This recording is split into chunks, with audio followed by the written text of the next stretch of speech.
Hello guys, कैसे हैं आप लोग। मैं हर्षित अग्रवाल अशरफ फार्मासिस्ट लेकर आया हूँ एक होम्यो मेडिसिन की वीडियो जो यूज़ होते हैं हेयर फॉल में। आज के टाइम पर सबसे बड़ी समस्या हेयर फॉल की बनती जा रही है। आज मैं आपको इसका पूरा समाधान बताऊंगा, वीडियो पर बने रहिएगा।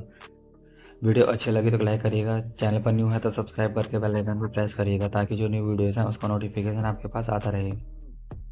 चलिए अब बात करते हैं मेडिसिन के बारे में। ये एक मिनॉक्सिडिल सोल्यूशन होता है जो मार्केट में डिफरेंट कंपनी की डिफरेंट पैकिंग में आता है, लेकिन जन औषधि पर जो मेडिसिन आती है वो सॉल्ट बेस से आती है, जो है मिनॉक्सिडिल। ये आपको 3% में ज़्यादा देखने को मिलता है। पहला है 2%, दूसरा है 5%, तीसरा 10%।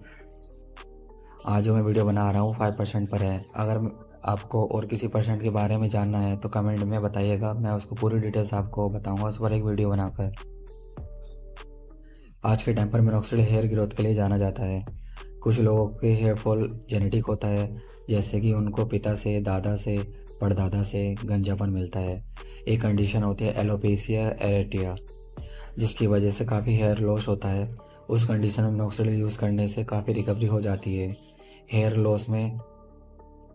अब बात करते हैं ये किस तरह से वर्क करता है। किसी भी चीज़ की ग्रोथ के लिए हेयर ब्लड फ्लो का होना ज़रूरी होता है। जो हमारी हेयर की ब्लड वेसल्स हैं, अगर उसमें ब्लड फ्लो नहीं होगा तो हेयर ग्रोथ देखने को नहीं मिलेगा। जो हमारे हेयर फॉलिकल्स होते हैं वो ब्लड फ्लो के साथ ग्रो करते हैं। मिनॉक्सिडिल हमारे ब्लड वेसल को थोड़ा लार्ज करते हैं, यानी कि चौड़ा कर देते हैं, जिससे हेयर फॉलिकल्स की ग्रोथ होने लगती है और स्कैल्प पर बाल आने लगते हैं। और तो और मिनॉक्सिडिल स्कैल्प की डेड सेल को भी रिपेयर करते हैं। अब बात आती है मिनॉक्सिडिल कब वर्क करता है कब नहीं करता है। अगर किसी की फर्स्ट स्टेज है या सेकंड स्टेज है, यानी कि कुछ पर्टिकुलर एरिया से बाल जा रहे हैं, तो मिनॉक्सिडिल वहाँ पर वर्क करता है। अगर किसी को 4 से 5 साल से गंजापन है या पूरे स्कैल्प से बाल जा चुके होते हैं तो उस केस में मिनॉक्सिडिल वर्क नहीं करता है। इसका कोई भी साइड इफ़ेक्ट नहीं होता है, इसको कोई भी यूज़ कर सकता है, मेल या फीमेल। और इसको 18 साल से कम उम्र के बच्चों को यूज़ नहीं करना चाहिए।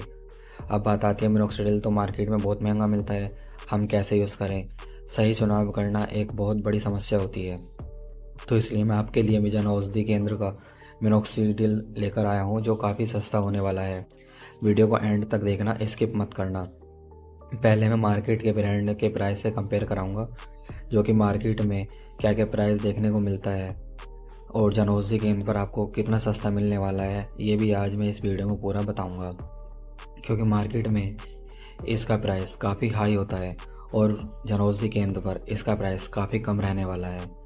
तो नंबर फर्स्ट पर आता है हमारा मिंटो फोर्ट, जिसका मार्केट प्राइस 1156 रुपीज़ होता है। सेकंड पर है ट्यूगेन 5%, जिसका मार्केट प्राइस 933 रुपीज़ होता है। अब नंबर थर्ड पर है मोर एफ 5%, जिसका प्राइस 850 रुपीज़ होता है। फोर्थ पर है रीगेन 5%, जिसका प्राइस 1060 रुपीज़ होता है। अब बात करते हैं जन औषधि केंद्र पर आपको ये कितने का मिलेगा। उससे पहले देख लेते हैं इसको यूज़ कैसे करना है। इसमें एक आपको मेजरमेंट मिलेगा, जिसमें आपको 1 ml ले लेना है और जहाँ भी आपके हेयर लॉस हो चुका है या हेयर फॉल हो रहा है वहाँ पर आपको स्प्रेड कर देना है। अब बात करते हैं ये आपको जन औषधि केंद्र पर कितने का मिलेगा।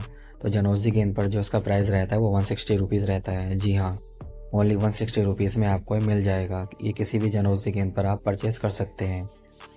50 से 90% तक की बचत आपको आसानी से मिल जाती है। जितने में आप बाहर से एक स्प्रे लेकर आएंगे उतने में आपको जन औषधि से 6-7 बोतल आपकी आसानी से आ जाएगी। इतना सस्ता होता है जन औषधि केंद्र पर। वीडियो यूज़फुल लगी हो तो प्लीज़ लाइक शेयर कमेंट करना ना भूलें। जब तक मिलते हैं नेक्स्ट वीडियो में, थैंक यू।